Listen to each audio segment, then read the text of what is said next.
नक्सलबारीमा फलामको ग्रिल दोकानमा चोरी भएको घटना भएपछि सनसनी फैलिएको छ। प्राप्त जानकारी अनुसार फलामको ग्रिल बनाउने एउटा दोकानमा गत बेर राति चोरीको घटना भएको प्रकाशमा आएको छ।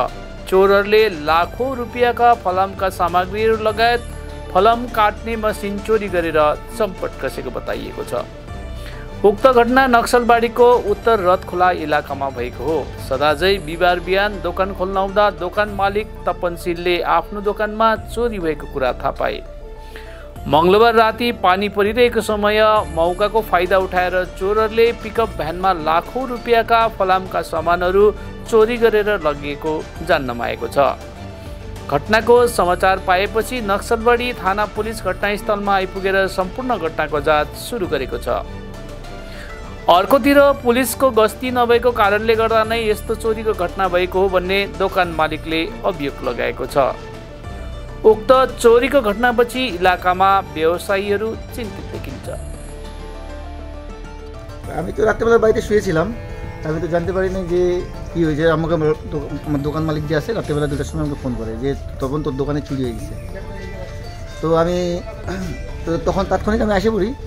তারপর দেখতে আসি যে বললো যে 4 জন লোক আসছিল তো এখানে চুরি করতে, পিকআপ লাগাইছে, পিকআপ দিয়ে ঘরের সব মাল নিয়ে চলে গেছে।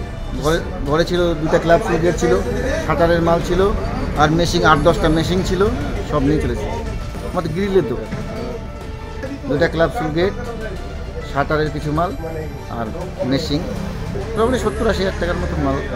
সন্দেহ এখন কাউকে করতেছি না, কিন্তু রাত্রেবেলা একটা গাড়ি ঘোরাঘুরি করছে, যে দেখায় নম্বর ছিল 0586 নম্বর, যেটা এখানে ঘোরাঘুরি করতেছিল। ওই গাড়িও নিয়ে আসছে, চোরে 4 জন মিলে আসছিল, কিন্তু পিকআপ গাড়ি নিয়ে আসছিল, সেম গাড়ি। পুলিশকে কমপ্লেন করছি, এখন তো পুলিশেরও কোনো এখনও তো আতা পাতা নাই। এক রাত্রেবেলা করে পুলিশ আগে ডেলি মোবাইল ডিউটি করতো, এখন পুলিশও রাত্রেবেলা করে আসে না, এখন পুলিশেরও কোনো অ্যাক্টিভিটি নাই বেশি। এই আমাদের মতো গ্রিল দোকানে যদি এরকমভাবে পিকআপ লাগাই দিয়ে চুরি হয়ে যায়, তাহলে তো আমরা তো কী করে সিকিউর হয়ে থাকবো, রাত্রে কী করে বাড়িতে আরামে ঘুমাবো। কিন্তু সিকিউর বলে এখন কোনো কিছু থাকবে না। আমাদের গ্রিল দোকানে যদি এরকম চুরি হয়ে যায়, পিকআপ লাগাই দিয়ে, তো সাধারণত দোকানে তো কীভাবে চুরি হবে তার তো কোনো ঠিক ঠিকানাই নেই। চোরের অরাজকতা চলছে এখানে। 3টার সময়, আজকে রাত 3টার সময় এখানে একটা গ্রিলের দোকান ছিল আমাদের শিবাজির সঙ্গে যে ক্লাবটা রয়েছে তার পাশেই।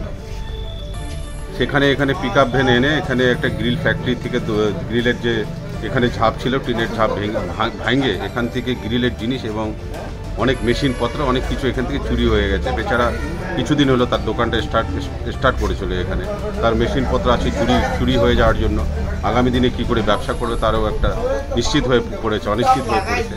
তাই আমি বলবো যে নকশালবাড়ি প্রশাসন এই ব্যাপারগুলোতে একটু গুরুত্বভাবে দেখা উচিত। নকশালবাড়ির প্রত্যেকটা ব্যবসায়ী যে আছে, ব্যবসায়ের পাশে আমরা সবসময় থাকি, যেহেতু আমি একজন ব্যবসায়িক প্রতিনিধি, তাই সমস্ত ব্যবসায়ী মানে হিতের উপরে তাকিয়ে নকশালবাড়ি একটু অ্যাগ্রেসিভ হওয়া উচিত প্রশাসনকেও, এবং অ্যাক্টিভভাবে দেখা উচিত। নকশালবাড়ি দিন পর দিন চুরি বেড়ে যাচ্ছে, এই জিনিসগুলো আমাদেরকে সবসময় নজরে আনার দরকার আছে।